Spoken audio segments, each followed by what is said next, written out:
Di tengah hiruk-pikuk Tokyo modern, ada satu sudut kota yang masih menyimpan gema sejarah. Disinilah, berdiri kuil Sengakuji.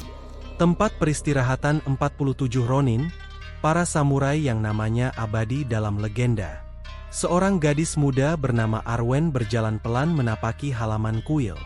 Udara pagi terasa hening, hanya terdengar suara angin yang menyentuh lentera batu dan dedaunan kering. Di hadapannya berjejer batu-batu nisan sederhana, namun penuh wibawa.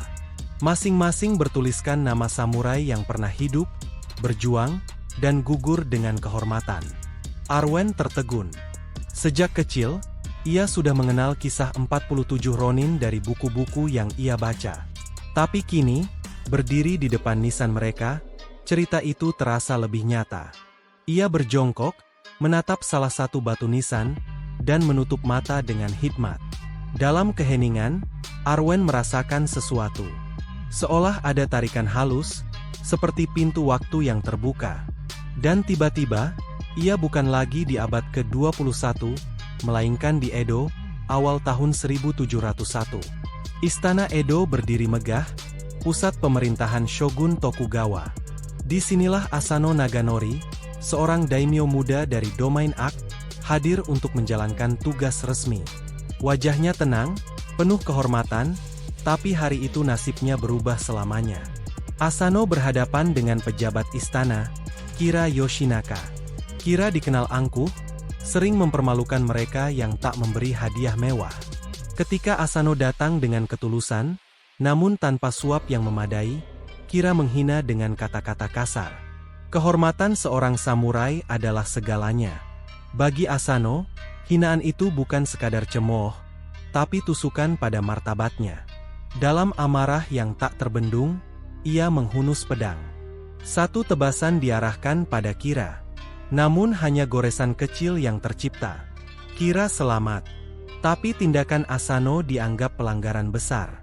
Di bawah hukum shogun, menghunus senjata di dalam istana adalah kejahatan yang tak terampuni. Shogun Tokugawa Tsunayoshi menjatuhkan keputusan tegas. Asano Naganori harus melakukan seppuku, hari itu juga. Kabar itu mengguncang para samurai pengikutnya. Mereka datang dari Ak dengan wajah muram, terkejut, marah, tak percaya tuannya dihukum begitu cepat. Namun hukum shogun tak bisa mereka lawan. Sebagai samurai, mereka hanya bisa menyaksikan, menahan rasa sakit di dada. Di sebuah ruangan sunyi, Asano duduk tegak. Di hadapannya, tikar putih dan pedang pendek telah disiapkan. Ia tahu, jalan ini bukan lagi pilihan, melainkan takdir. Dengan tenang, ia menatap langit terakhir kalinya. Lalu menunduk, meraih pedang. Gerakan tangannya mantap, meski nafasnya bergetar. Tubuhnya jatuh perlahan, namun wajahnya tetap penuh wibawa. Asano Naganori mengakhiri hidup dengan kehormatan seorang samurai. Di luar ruangan, para pengikutnya menggenggam erat sarung pedang mereka. Mereka menahan air mata. Dalam hati, satu pertanyaan terus bergema. Apakah kehormatan tuan mereka akan terkubur bersama jasadnya? Ataukah mereka akan menemukan jalan untuk menegakkan kembali martabatnya? Arwen tersentak. Ia kembali melihat nisan itu. Air matanya menetes, karena baru saja menyaksikan tragedi awal yang kelak menyalakan api kesetiaan. Kisah 47 Ronin baru saja dimulai. Setelah tragedi di Edo, nama Asano Naganori lenyap dari istana, namun tidak dari hati para samurainya. Hari itu, puluhan pengikutnya kehilangan status, kehilangan arah, kehilangan tuan. Mereka bukan lagi samurai, mereka kini disebut Ronin. Di antara kesunyian yang menyesakan, satu sosok bangkit untuk memimpin. Dialah Ishii Kuranosuke, samurai matang yang dikenal bijak. Dengan hati tenang, ia mengajak kawan-kawannya berkumpul secara diam-diam. Di sana, dalam ruangan sederhana, wajah-wajah mereka tampak suram, namun mata mereka masih menyala dengan api yang sama. Ishii menatap satu persatu. Di sisinya, ada Yasubei, samurai muda yang darahnya bergejolak, tak sabar menuntut balas. Dan ada Junai, seorang samurai tua, berambut memutih, namun langkahnya masih tegak. Dialah saksi hidup kejayaan masa lalu, kini menjadi suara kebijaksanaan. Mereka semua tahu, jalan balas dendam tidak boleh dilakukan dengan gegabah. Kira Yoshinaka masih dijaga, dan Shogun masih berkuasa. Satu kesalahan bisa membuat usaha mereka hancur. Namun, di depan altar kecil yang sederhana, mereka membungkuk bersama. Suasana hening. Di antara cahaya lilin, sumpah mereka terucap dalam hati. Mereka tidak akan membiarkan kehormatan Asano hilang. Mereka akan menunggu, mengintai, dan pada waktunya, mereka akan menegakkan kembali harga diri tuan mereka. Tapi untuk itu, mereka harus menghilang dari mata musuh. Satu persatu, mereka bubar, menyamar menjadi orang biasa. Ada yang menjadi petani, menanam padi di desa terpencil. Ada yang berdagang di pasar, menjual ikan, arang, dan barang-barang kecil. Ada yang rela hidup sebagai pengemis, menanggung hinaan demi menutup jejak. Yang paling berat adalah Ishii sendiri. Untuk mengecoh mata-mata Kira, ia berpura-pura menjadi pemabuk, berkeliaran di jalan-jalan dengan langkah gontai. Orang-orang mencemoohnya, menganggapnya samurai lemah yang telah kehilangan harga diri. Namun di balik itu, ia tetaplah pemimpin yang teguh, menyembunyikan bara api di dalam dada. Hari berganti minggu, minggu menjadi bulan, dan tahun pun berlalu. 2 musim dingin telah datang dan pergi. 2 tahun penuh penantian. Dan dalam diam itulah kesetiaan mereka diuji. Bagi Yasubei, masa itu adalah siksaan. Sebagai samurai muda, ia ingin segera mengangkat pedang dan menebas musuh. Namun, ia belajar sabar. Ia belajar menahan amarah, menunggu tanda dari pemimpin mereka. Di wajahnya, api semangat masih berkobar, tapi kini ditempa oleh keteguhan. Junai, sang samurai tua, tetap memberi kekuatan dengan kata-kata bijaknya. Ia tahu, hidupnya tak lama lagi, tapi ia ingin mengakhiri perjalanan dengan meninggalkan teladan bagi generasi muda. Kesabarannya menjadi penopang bagi kawan-kawannya yang mulai goyah. Dan Ishii, dialah pilar yang menjaga semua tetap berdiri. Meski tubuhnya tampak ringkih, meski dunia mengira ia hanyalah pemabuk, hatinya tetap terikat pada sumpah malam itu.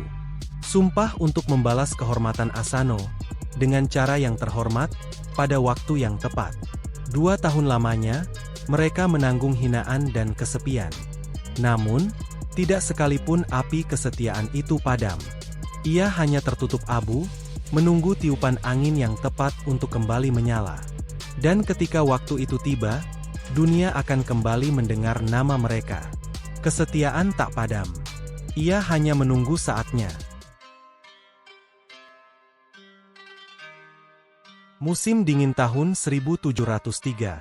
Salju turun perlahan di atas atap-atap Edo, menutupi jalan-jalan dengan selimut putih. Di balik keheningan itu, sebuah api yang telah dipendam selama 2 tahun akhirnya menyala.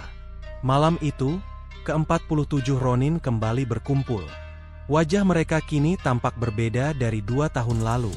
Mereka bukan lagi samurai yang tercerai-berai, menyamar sebagai petani, pedagang, atau pengemis. Kini mereka kembali menjadi satu, bersatu dalam sumpah yang telah mereka ikrarkan di depan altar.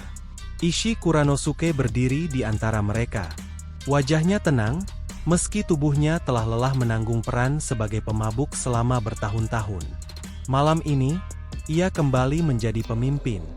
Di tangannya, rencana yang telah lama disusun kini akan dilaksanakan. Para Ronin mengenakan baju tempur sederhana, tanpa hiasan, hanya kain putih di lengan sebagai tanda pengenal. Di pinggang, pedang mereka berkilau, dingin seperti salju di sekeliling. Tak ada sorak, tak ada teriakan. Hanya keheningan sakral, seolah seluruh kota menahan nafas menunggu apa yang akan terjadi. Menjelang tengah malam, mereka bergerak. Dengan langkah teratur, mereka mengitari rumah besar Kira Yoshinaka. Salju di bawah kaki mereka berderit pelan, seakan menjadi saksi diam dari sebuah misi yang tak bisa ditunda lagi. Salah satu kelompok memanjat dinding, tali dilemparkan, panah dengan pesan peringatan ditembakkan ke langit. Mereka memberitahu tetangga sekitar bahwa hanya Kira yang menjadi target, bukan rakyat jelata. Tak ada niat untuk merusak kota, tak ada nafsu merampas harta. Hanya satu tujuan, menegakkan kehormatan. Pintu rumah Kira digedor keras. Para penjaga kaget, berlarian mengambil senjata. Dan pertempuran pun pecah. Di tengah hiruk-pikuk itu, Yasubei, sang samurai muda, maju paling depan. Matanya menyala, pedangnya bergerak cepat, membabat penjaga yang menghalangi jalannya. Darah dan salju bercampur di tanah, tapi semangatnya tak pernah padam. Meski muda, malam ini ia membuktikan bahwa kesetiaan tak mengenal usia. Tidak jauh darinya, Junai, samurai tua, juga ikut bertarung. Langkahnya mungkin tak secepat dulu, tangannya sedikit gemetar menahan dingin, namun tatapan matanya tetap tajam. Dengan tenaga terakhirnya, ia menebas musuh yang menyerang dari samping. Tubuhnya terluka, darah mengalir membasahi jubahnya. Namun ia tetap berdiri. Ia tahu, malam ini adalah akhir perjalanannya. Dan ia memilih untuk menutup hidupnya dalam pertempuran, demi sumpah yang ia jaga sejak muda. Di bagian lain, Ishii mengatur strategi dengan tenang. Ia tidak maju sembarangan, tetapi mengarahkan pasukannya dengan bijak. Satu kelompok diarahkan untuk menutup gerbang belakang. Kelompok lain ditugaskan menyisir kamar-kamar. Suara benturan pedang, teriakan, dan dentingan baja menggema di seluruh rumah Kira. Namun, musuh yang mereka cari tak juga muncul. Kira Yoshinaka, pejabat angkuh yang telah menjadi sumber tragedi, bersembunyi di suatu tempat. Pertarungan berlangsung lama, namun tekad Ronin tak tergoyahkan. Satu persatu penjaga tumbang, hingga akhirnya salah seorang menemukan pintu kecil menuju gudang. Di sana, dalam kegelapan, mereka menemukan seorang pria bersembunyi, ketakutan, dengan wajah yang sama seperti yang pernah menghina Asano di istana. Ia ditarik keluar, dilempar ke hadapan Ishii. Semua terdiam. Salju masih turun, menambah dingin pada momen itu. Ishii menatap Kira dengan tatapan tajam. Lalu ia menghunus pedang yang dahulu milik Asano Naganori. Dengan satu ayunan, kepala Kira terpisah dari tubuhnya. Tidak dengan amarah, tapi dengan ketegasan, sebagai penggenapan dari sumpah kesetiaan. Setelah itu, suasana hening. Para Ronin berdiri tegak, meski tubuh mereka lelah dan berlumuran darah. Mereka tidak bersorak, tidak merayakan kemenangan. Karena ini bukan kemenangan. Ini adalah penegakan kehormatan. Kepala Kira dibungkus dengan kain putih, lalu ditempatkan dalam kotak kayu. Dengan langkah pelan, mereka membawanya menembus salju, menuju kuil Sengakuji. Di sana, mereka meletakkan kepala Kira di depan makam Asano. Sebagai persembahan terakhir. Sebagai tanda bahwa kehormatan tuan mereka telah ditegakkan kembali.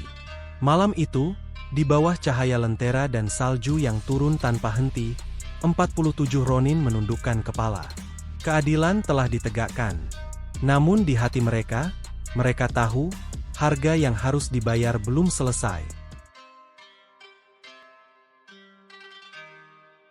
Setelah malam panjang berselimut salju, setelah kepala Kira Yoshinaka dipersembahkan di hadapan makam Asano, perjalanan 47 Ronin sampai pada akhirnya. Mereka tahu sejak awal, setiap pedang yang terhunus pada malam itu bukan hanya mengarah pada musuh, tetapi juga pada diri mereka sendiri. Karena dalam hukum shogun, keadilan yang mereka tegakkan dengan tangan sendiri adalah pelanggaran yang tak terampuni. Maka, tanpa lari, tanpa sembunyi, mereka melangkah bersama menuju pintu kekuasaan Edo. Rakyat yang melihat mereka berbaris terdiam, mata berkaca-kaca. Para petani, pedagang, bahkan anak kecil yang pernah mendengar kisah Tuan Asano, semua menunduk memberi hormat. Bagi rakyat jelata, Ronin ini bukan sekadar prajurit buangan, melainkan pahlawan sejati. Kesetiaan mereka adalah sesuatu yang nyaris tak pernah lagi terlihat di zaman yang penuh tipu muslihat. Namun bagi para pejabat, bagi para penjaga hukum, kebenaran hati tidak dapat menghapus aturan negeri. Di dalam istana Edo, Shogun Tokugawa Tsunayoshi duduk termenung lama. Ia sudah mendengar kabar bagaimana 47 ronin menahan diri 2 tahun lamanya, berpura-pura menyerah, hanya demi menunggu waktu tepat untuk membalas kehormatan tuannya. Ia mengagumi keberanian itu, bahkan di lubuk hatinya yang terdalam, ia merasakan hormat. Tetapi, Shogun adalah lambang hukum, dan hukum tetap hukum. Akhirnya, putusan dijatuhkan. Ke-47 ronin harus mati dengan cara terhormat. Seppuku. Tidak ada jeritan protes. Tidak ada ratapan. Bagi mereka, putusan itu bukan kehinaan, melainkan puncak perjalanan.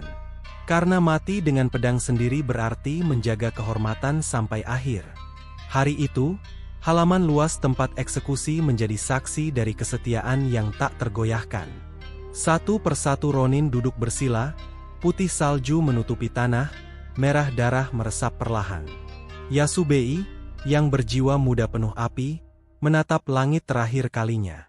Dengan dada tegap, ia menusukkan pisau ke perutnya sendiri.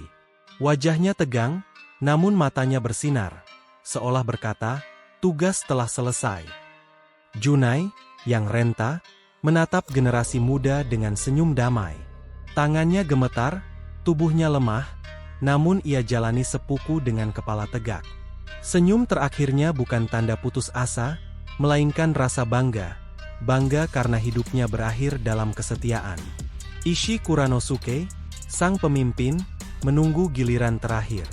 Ia menatap rekan-rekannya satu demi satu, lalu menunduk dalam, memberi salam terakhir.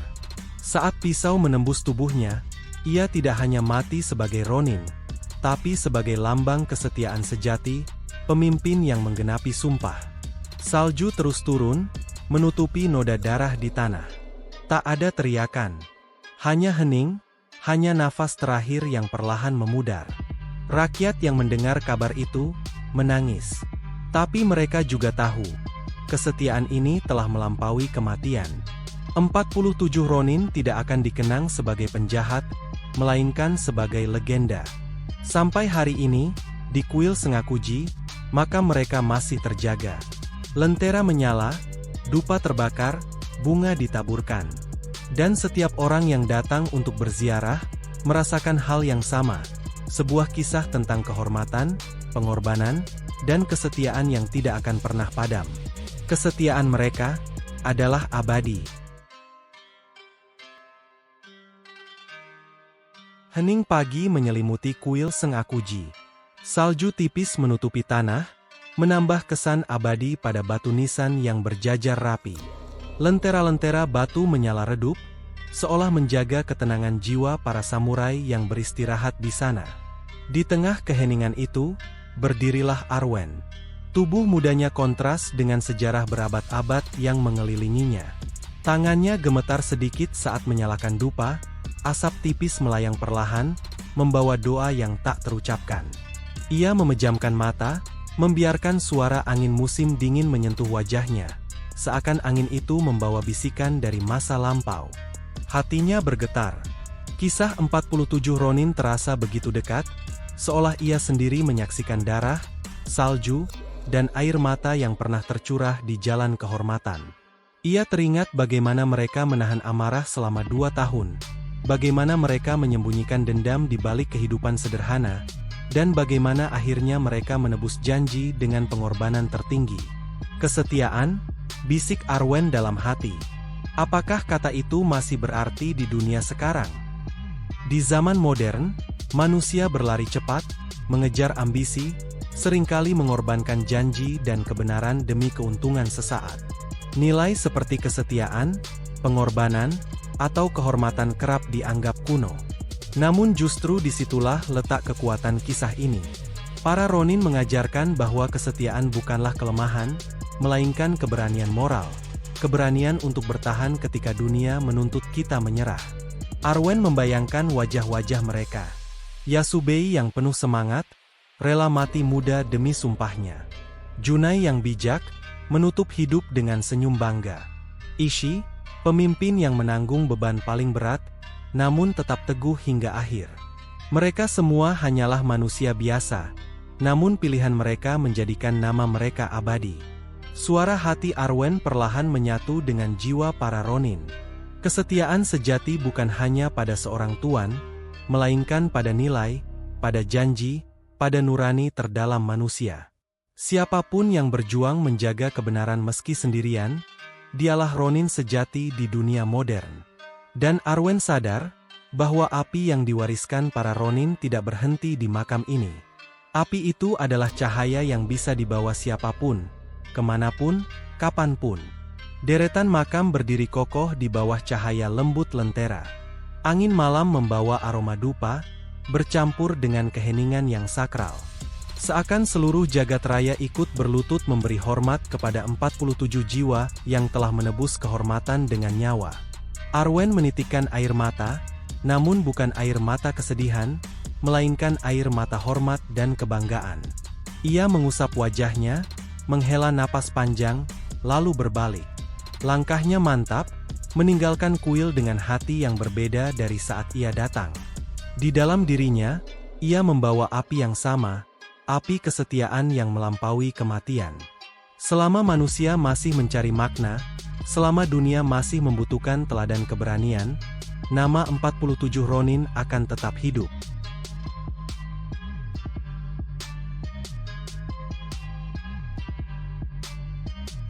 Dalam sejarah Jepang, kisah 47 Ronin bukan sekadar cerita balas dendam, tapi juga simbol kesetiaan tanpa batas. Setiap tahun, pada tanggal 14 Desember, ratusan orang datang berziarah ke kuil Sengakuji di Tokyo.